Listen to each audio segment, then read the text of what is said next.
안녕하십니까. 춘천 한마음교회 안영신입니다. 저는 올해 환갑을 맞았는데요. 60평생을 존재가 먹고 우울한 삶을 살다가 부활하신 예수님을 만나 내가 귀한 존재인 것을 깨닫고 지금은 자신감과 기쁨의 삶을 살고 있는 것을 나누려고 합니다. 저는 우리나라가 6.25 전쟁을 치른 후 모든 사회적 환경이 혼란하고 가난한 시대에 형제 많은 가정의 6남매 중 5번째로 태어났습니다. 어려서 늘 고열에 시달리곤 했는데 그때 당시에는 알 수 없었지만 나중에 20살 넘어서 병원에서 검사를 받다 보니 방광이 선천성 기형인 것을 알았어요. 방광에 고여있는 소변이 콩팥으로 올라가서 염증을 일으키고 고열이 나기 시작하면 며칠씩 40도를 오르내리곤 했습니다. 그 결과 2개의 신장 중 하나는 기능을 잃어버리고 지금은 하나 가지고 잘 살고 있습니다. 또 후유증으로 중이염을 또 알았는데요. 그때 당시에는 병원이 그다지 없어서 민간 요법에 밖에는 의지할 수 없으셨는지 어머니께서 그때마다 귀에다 젖을 짜 넣으시고 흘러나오지 못하도록 솜으로 막으셨나 봅니다. 그런데 그만 그 솜을 까맣게 잊으신 것이 저에게는 어릴 때 인격 형성에 큰 장애가 되었습니다. 왜냐하면 그 솜이 한쪽 귀를 막고 있으니 들리는 소리가 균형이 잡히지 않아 잘 들리지 않았고 집중력도 떨어졌습니다. 두 눈이 있어 균형 있게 볼 수 있듯이 귀도 양쪽으로 들어야 정확하게 들리고 판단도 빨리 할 수 있을 텐데 그때 당시에 저는 이유도 모른 채 그저 둔하고 맹한 아이로 취급받으며 자랐어요. 학교에서도 늘 어리벙벙했고 그러다 보니 집에서나 학교에서나 천덕꾸러기가 되었습니다. 나중에 20살 넘어 귀 속에 돌멩이처럼 딱딱하게 굳어있는 솜을 2개나 빼내는 고통을 겪었어요. 제가 이 나이가 되었는데도 초등학교 때 잊혀지지 않는 추억들이 기억이 나요. 초등학교 3학년 때 학급별 교내 합창대회가 열리게 되었는데 각 반이 열심히 연습을 할 때였어요. 담임선생님께서 저를 앞줄에 세웠다 중간에 세웠다 자리 배치를 몇 번 하시더니 야 너는 영신이 너는 소리를 내지 말고 입만 벙긋거리라고만 하시는 거예요. 저는 노래 부르는 것이 참 좋아서 뭔데 섭섭했지만 마음속으로만 열심히 따라 부르며 입만 벙긋거리고 연습을 했어요. 그런데 결국 대회 날에 담임선생님께서는 야 너는 빠져 있어 하시면서 저를 빼시는 거예요. 한 번은 또 자연 시간이었는데 붕어의 생체 구조에 대해서 배우는 시점이었어요. 저는 자연 시간이 흥미있고 재미가 있어서 관심을 가지고 열심히 그 과목을 들었어요. 또 붕어를 그려오라는 숙제도 몇 시간을 그럴듯하게 잘 그려갔습니다. 그날도 수업이 끝날 무렵 질문 시간이 되었는데 제 마음에 질문하고 싶은 마음이 가득 들었어요. 순간 가슴이 두방망이질을 하면서 두근거리는데 저는 정말 죽을 용기를 내어 손을 들고 질문을 했습니다. 선생님, 붕어는 어디로 알을 낳아요? 잠깐 정적이 흐른 뒤 선생님께서는 저에게 병신 같은 게 저 같은 질문을 하네 하시면서 무안을 주셨어요. 저는 얼굴이 홍당무가 되었고 정말 죽을 만큼 창피해서 아 나는 병신이구나 병신이구나 혼잣말을 되뇌이며 저 스스로를 그렇게 인정하게 되었어요. 어린 시절을 이렇게 누구의 격려도 칭찬도 받지 못하고 우울하게 지내다 보니 사람들 앞에서 말도 제대로 못하고 늘 매사에 소심한 성격으로 성장하게 되었습니다. 그러면서 핀잔 듣는 것이 싫고 두려워 사람들에게 비유 맞추는 것에 늘 노력했고 그렇게 하면 내게 마음을 조금이라도 주는 것 같아서 제 자신이 편했어요. 좋게 말해 헌신적인 사람이라고 할 수 있지만 내 안에는 구겨진 자존감이 늘 나를 낮아지게 만들었고 또 그것이 마음 편했습니다. 그러나 내 안에는 표출 못하는 분노가 마음 깊은 곳에서 자리 잡기 시작했어요. 친구의 소개로 가난한 사법고시 지망생과 결혼을 했습니다. 남편은 결혼 후에도 3년 동안 열심히 공부를 했지만 꿈과 야망도 이루지 못한 폐잔병으로 모든 삶에서 과민하게 반응을 했습니다. 그러다가 남편은 공부하던 것을 포기하고 가족들을 데리고 어느 시골로 이사를 했어요. 여러 사람들의 도움으로 송아지 몇 마리를 사서 기르기 시작했는데 몇 년 지나지 않아서 빚만 늘어나고 노동에 익숙지 않았던 남편은 심신이 지쳐만 갔어요.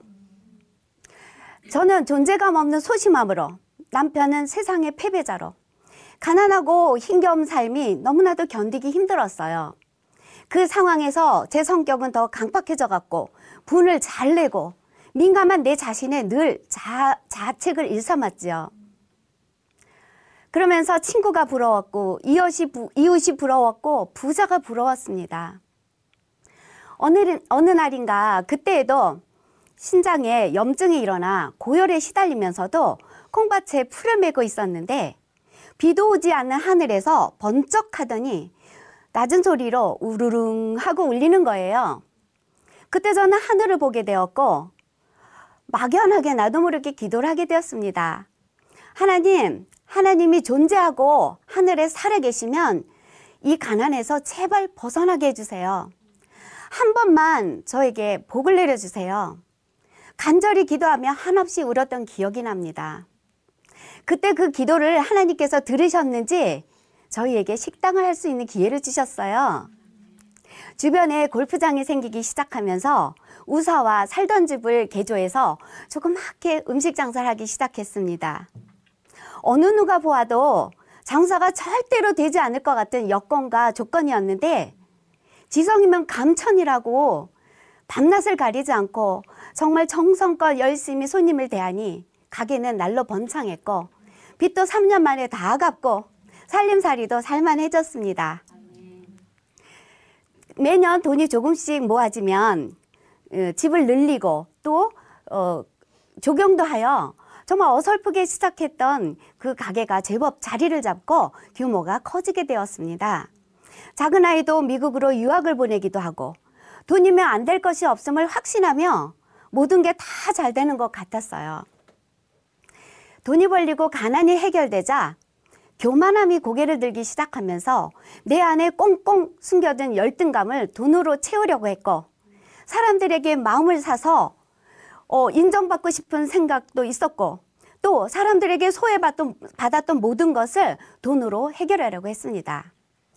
저는 남편에게서 인정받지 못하고 사랑받지 못한 허전함을 세상 밖에서 찾으려고 했고 세상은 보암직도 하고 먹음직도 한 것으로 저를 유혹했습니다.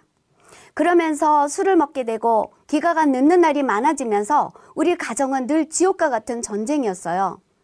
저는 남편을 무능하다고 무시하고 내 열등 이상으로 남편 역시 인생이 풀리지 않는 열등으로 우린 열등아끼리 서로 무시하며 그렇게 죽어라 싸웠습니다. 그런 기간이 10년 이상이 지나면서 그렇게 따르던 사람들이 많은 돈을 빌린 후 배신을 하고 떠나기도 하고 저는 여러 가지 일로 제 마음에 큰 상처를 주었습니다.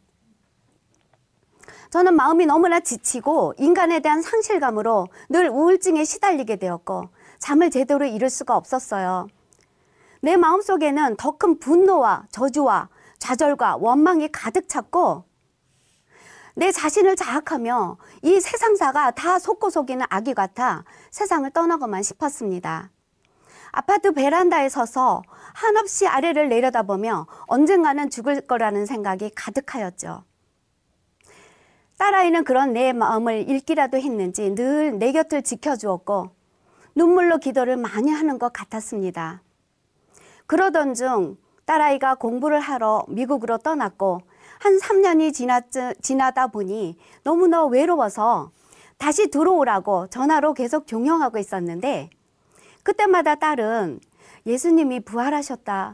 예수님이 하나님이시다. 엄마를 위해 죽고 부활하신 예수님을 주인으로 영접해야 영원한 생명을 얻고 엄마가 우울증에서 벗어날 수 있다고 전화할 때마다 계속 말해주었습니다. 자주 성경 말씀을 들먹거리니 어미의 성실지 못한 삶을 질책하는 것 같아 기분이 나빠지기도 하고 예수님을 주인으로 모시라고 하니 구속되는 것 같아 듣기도 싫었습니다.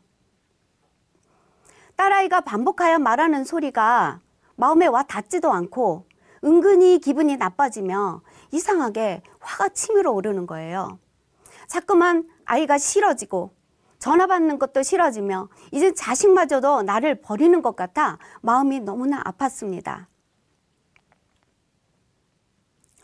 지금 생각해보면 딸아이에게 미안한 일이 한두 가지가 아니더라고요. 딸이 미국 가기 전에 이런 일도 있었어요.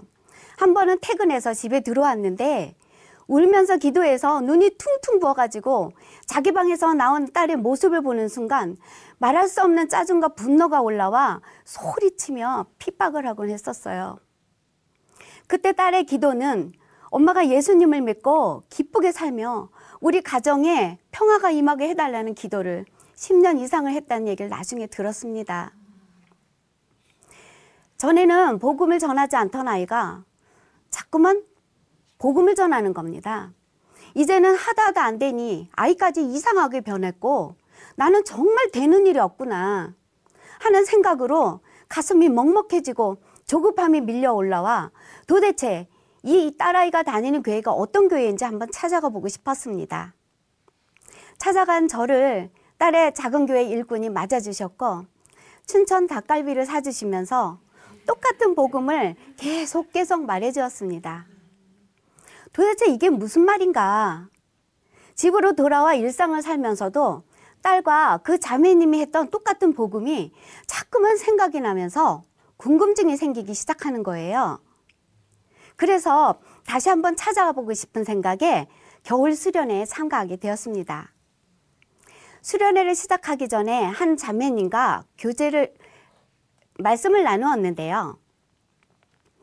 하나님께서는 내가 어떤 모습으로 살았던 것을 중요하게 생각하지 아니하시고 오로지 큰 구원의 사랑으로 인도하신다고 말해 주었습니다.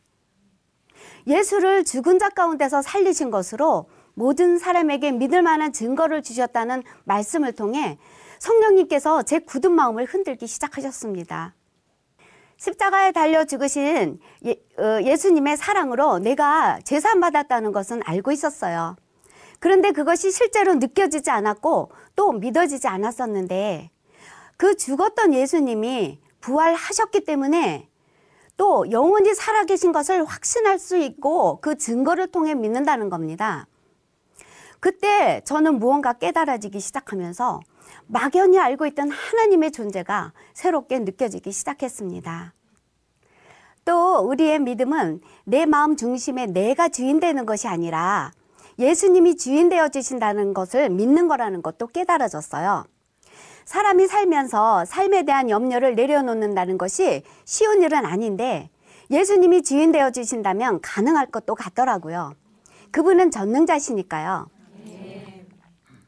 또 자매님은 내가 살면서 우상되었던 모든 것들을 이제 주인 되어 주신 예수님께 의뢰하고 맡겨야 한다며 자기의 5손가락을 오므렸다 펼치는데 그때 하나님께서 쓰레기 더미를 집어 옮기는 손가락 같은 기계를 생각나게 하시면서 다 펼치지 못한 채 걸려있는 우상들을 하나하나 보게 하셨어요.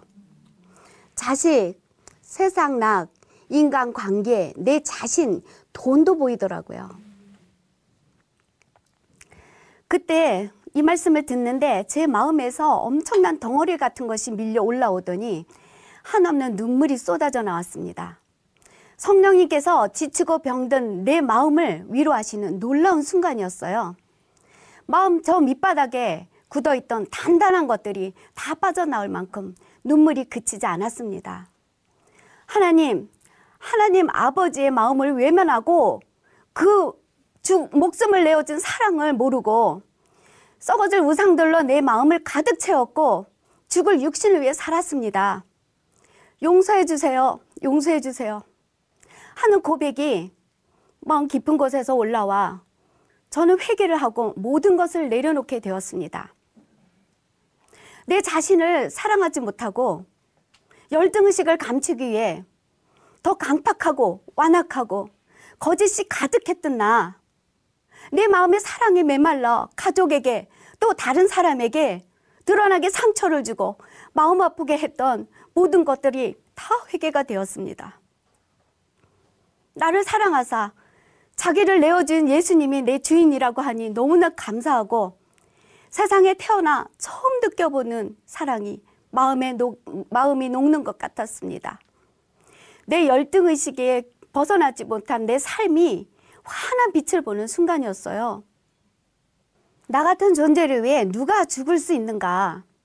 수련회를 마치고 집으로 돌아와 새벽 2시까지 남편과 대화를 했습니다. 남편을 무시하고 가정을 잘 꾸려나가지 못하고 세상나게 살았던 것을 일일이 고백하고 용서를 구했습니다. 또 내게 우상이 되었던 모든 것들을 다 내려놓았고 그동안 잘못 살았던 것들을 회개하며 살겠다고 말했습니다. 그 뒤로 하나님께 계속 기도하는 가운데 우리 부부는 관계가 날로 회복되어져 갔고 3년이 지난 지금 남편은 마음 중심으로 회개하고 예수님을 주인으로 영접하게 되었습니다. 네. 아침으로 말씀을 묵상하며 기도하는 사람으로 변했고 그동안 살면서 자기가 주인되어 염려하고 근심했던 모든 것들을 내려놓고 진리가 너희를 자유케 하리라 하신 말씀에 아멘하며 기쁘게 살고 있습니다. 내 자신이 변하니 남편도 변하고 대화가 소통이 되니 그동안 보지 못했던 남편의 내면을 보게 되었는데 저와 동일한 마음의 상처들이 있었더라고요. 남자라서 표현 못하고 혼자서 외로웠을 마음이 이해가 가며 미안한 마음 가득했습니다. 지금은 서로 위로해주며 결혼해서 처음으로 진짜 사랑을 하게 되었고 뒤늦은 나이에 신혼의 삶을 살고 있습니다.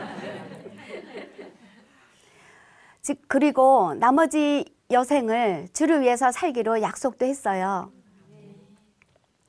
둘이서 같이 자전거도 타고 등산도 하고 시장도 같이 보고 살림도 같이 하고 손잡고 모든 일을 같이 하고 있습니다.